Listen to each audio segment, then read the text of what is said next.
Luke chapter 15, verse 1 onwards. Then drew near unto him all the publicans and sinners for to hear him. And the Pharisees and scribes murmured, saying, This man receiveth sinners, and eateth with them.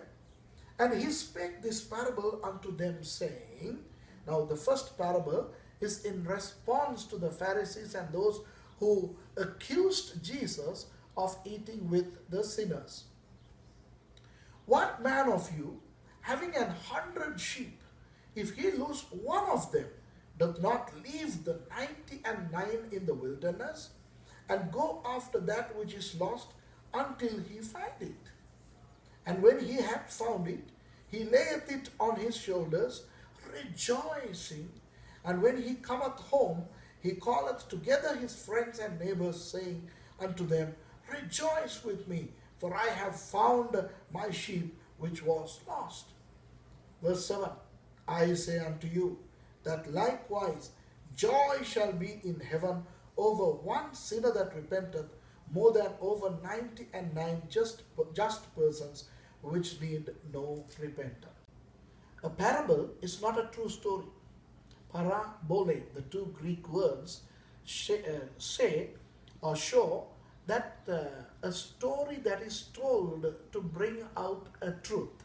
The story itself is not necessarily true, because in this story the scenario transpires in the wilderness, and what sort of a shepherd would leave 99 sheep in the wilderness just to roam about until he goes and finds that lost sheep? So this is a parable, but there is a spiritual truth in this. Now, this parable was shown in order to talk about the sinners who are yet to be found. But in this parable, the sinners are just one of 100. In the world, it's the other way around, right? We Christians are a small minority, and the non-Christians who are yet to be saved are in the great and vast majority. So, this parable is not talking about the reality in terms of the percentage of who are yet to be saved and those who are saved, but it talks about the love of God as a shepherd. Because here they see Jesus going and talking to the sinners, eating with them, showing his love to them.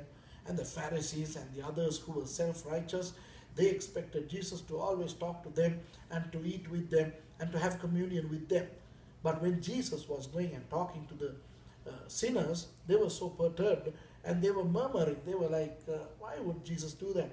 And Jesus is saying, come on, I am a good shepherd. Now in some other places, especially in the Gospel of John, Jesus says, I am the good shepherd. And Jesus here takes the form of a shepherd in this parable, and he says that what man of you, one of you, had 100 sheep, and if one is lost, would you not leave the 99 and go behind the lost? Now Jesus is actually talking about the love of the shepherd. The true shepherd would lay down his life for the sheep. And Jesus is saying, I have not come for the found sheep, I have come for the lost sheep. I came to seek and save the lost, to seek and save the sinners. They are my target. I have come to fetch them out of their quagmire, out of their sinful life, into Christianity, the kingdom of God. Now, my dear friends, in this parable, the lost sheep is lost not inside the church, but outside. Not inside the kingdom of God, but outside. This does not talk about those who are in the kingdom of God, who are in the church, but those who are outside the church and outside the kingdom of God, who need the gospel to be preached. And Jesus has chosen his people to go and share the gospel to those people, to bring them in. Now, I was one of them, because I was not a Christian. You know, many of you know my testimony. I was a Hindu, and I was worshipping the creation instead of the Creator. I was that lost sheep, and God sent somebody, and through some means he found me. I didn't find Jesus, Jesus found me. And for those of you Christians, I'll tell you, You never found Jesus. Jesus found you. He loves you so much that He came behind you. Maybe through a tract, maybe through a sermon, maybe through a song, maybe through somebody who preached the gospel to you. The gospel came to you. You did not go behind the gospel seeking to be saved. And we are, or we were, the lost sheep, and now we are found.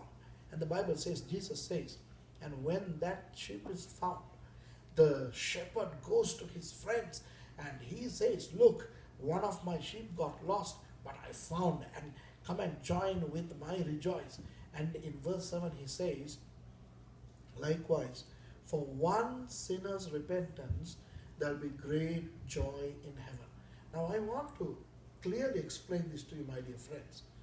When we got saved, for example, when I got saved way back in 1979, do you think that the heaven rejoiced only that one day? No. The heaven rejoices every day for my salvation.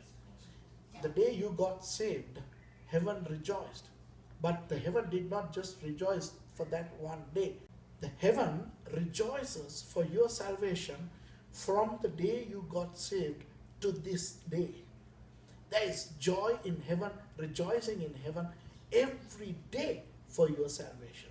Every day for my salvation. And for those of you who feel that you are insignificant, you are nothing, because of reasons best known to you, I'll tell you, you are such an important person in the Lord that you are bringing joy to heaven every day.